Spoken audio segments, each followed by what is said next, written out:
how to buy crypto on crypto.com. It is a fairly simple task to buy crypto on crypto.com, and I'm assuming you have already opened up your account, you're signed into your account, you're verified with your account, and now you want to learn how you can buy crypto. So open the crypto.com app. This is usually the type of interface that you will see. Just make sure to tap on this little trade icon that you can see right on the home page. Once done, you'll find two options to buy or sell. And since in this case we are just trying to learn to buy a cryptocurrency, obviously we will go to the buy option.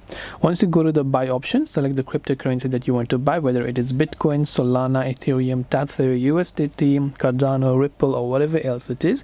Totally your choice. Select a certain coin, fill out your payment information, and you would have successfully bought crypto on crypto.com. This way you'll be able to buy crypto on crypto.com. If you have got any further questions, feel free to also leave them down in the comment section below. As always, thank you very much for watching till the very end, and see you soon in our next video.